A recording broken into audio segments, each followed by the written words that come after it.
Hello, I'm Severin Suzuki, speaking for ECHO, the Environmental Children's Organization. We're a group of 12 and 13-year-olds trying to make a difference.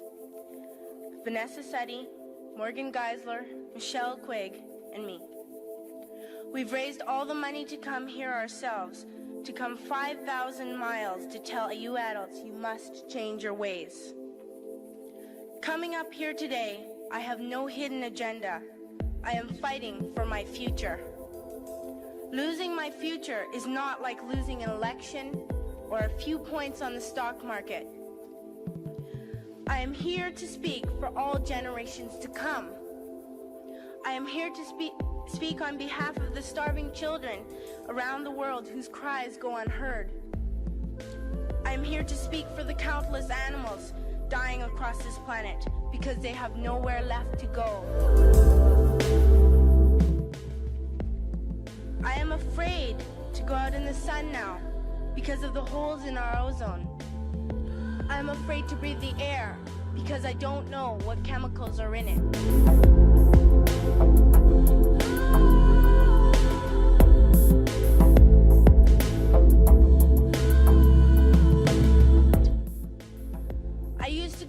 I used to go fishing in Vancouver, my home, with my dad, until just a few years ago, we found the fish full of cancers.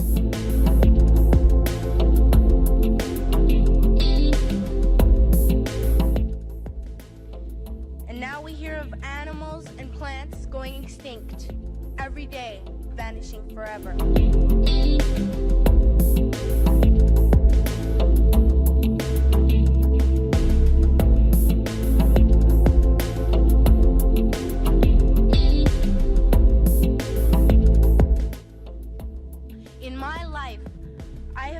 Seeing the great herds of wild animals, jungles and rainforests full of birds and butterflies.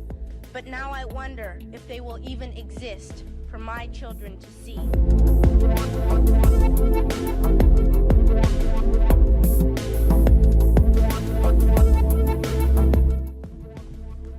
Did you have to worry of these things when you were my age?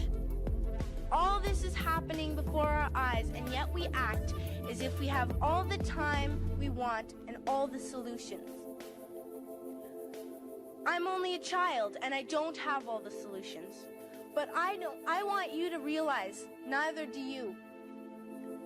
You don't know how to fix the holes in our ozone layer. You don't know how to bring the salmon back up a dead stream. You don't know how to bring back an animal now extinct. And you can't bring back the forest that once grew where there is now a desert.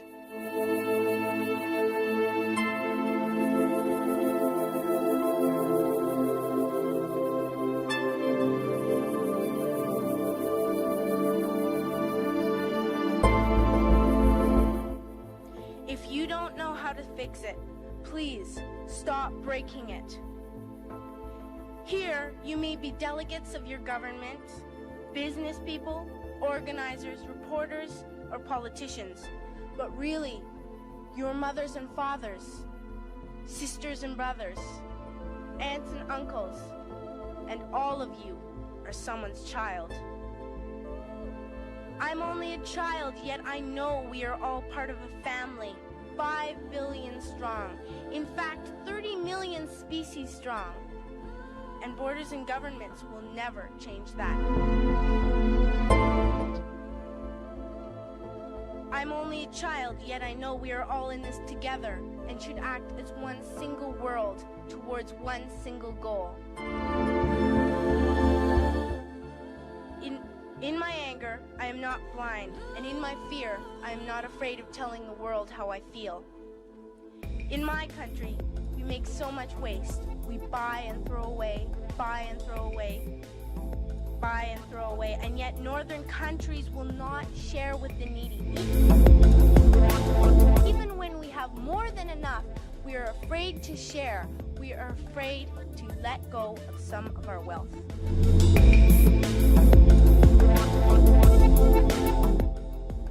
In Canada, we live the privileged life, with plenty of food, water, and shelter.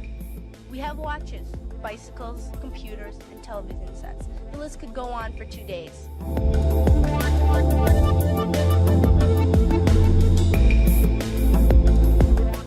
2 days ago here in Brazil, we were shocked when we spent time with some children living on the street. This is what one child told us. I wish I was rich. And if I were, I would give all the street children food, clothes, medicines, shelter, and love and affection. If a child on the streets who has nothing is willing to share, why are we who have everything still so greedy?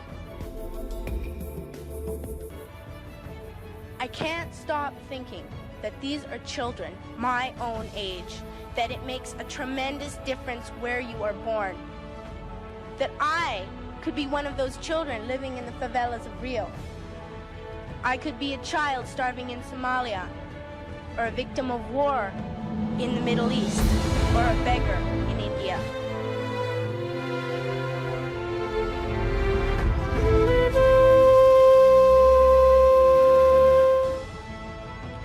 I am only a child, yet I know if all the money spent on war was spent on finding environmental answers, ending poverty, and finding treaties, what a wonderful place this earth would be.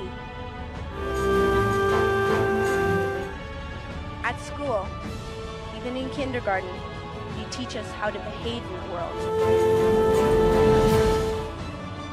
You teach us to not to fight with others, to work things out, to respect others, to clean up our mess, not to hurt other creatures, to share, not greedy. Then why do you go out and do the things you tell us not to do? Do not forget why you are attending these conferences, who you're doing this for. We are your own children. You are deciding what kind of a world we are growing up in. Parents should be able to comfort their children by saying, everything's going to be all right. It's not the end of the world, and we're doing the best we can. But I don't think you can say that to us anymore. Are we even on your list of priorities? My dad always says, you are what you do, not what you say. Well, what you do makes me cry at night.